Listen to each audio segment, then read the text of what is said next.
dangerous place right now. And again, I tell the Iranian leaders, you better not start shooting because we'll start shooting too.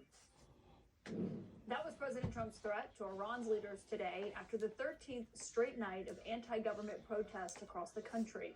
Those protesters in Iran's southeast were heard today chanting, quote, "Death to the dictator." In the capital of Tehran, massive crowds have taken to the streets where demonstrators have been blocking the roads and setting fires, as Iranian officials have now in turn cut off internet access and phone lines, leaving the country largely cut off from the outside world. Iranian state media is reporting that the Revolutionary Guard is warning protesters of, quote, retaliation. My source tonight is CNN's Fareed Zakaria, host of Fareed Zakaria GPS every Sunday here on CNN. And Fareed, it's great to have you because I want to know what you make of these 13 days of protests. It's obviously impossible to ignore, to see how much it's growing. What is your sense from what we can see and what we do know of what we're seeing play out in Iran tonight? Caitlin, ever since the Iranian Revolution, there have been many protests, and there have been many very widespread protests.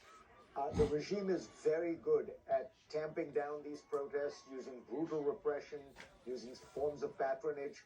But all that said, I do think this one seems different, and it does feel like the regime is at a turning point. And the reason for that is conditions in Iran are terrible. The military has been devastated. The economy is devastated. And also, you have the reality that President Trump has now issued a kind of warning, which means the regime has to be careful of the kind of crackdowns they do, which they've tended to do in the past with abandon. So you put all that together, and it does feel like either they are going to go down a path of really extraordinary repression. Maybe they do it in a way that isn't as easy to televise, but that will still, that will be something the population will see, or they will have to give in some way. But it doesn't feel like this is going to get diffused very easily. So how does the president factor into all this? Because, I mean, obviously you saw his threats today. If they start shooting the protesters, the United States is going to start shooting. I saw the Supreme Leader today was telling Trump he should focus on his own country instead.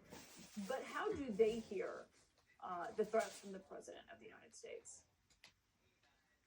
Oh, I think they take them seriously because, the President of the United States is the leader of the most powerful military in the world, and a military that showed Iran that it can extend its reach right into Iran, with its most prized possessions, its nuclear program.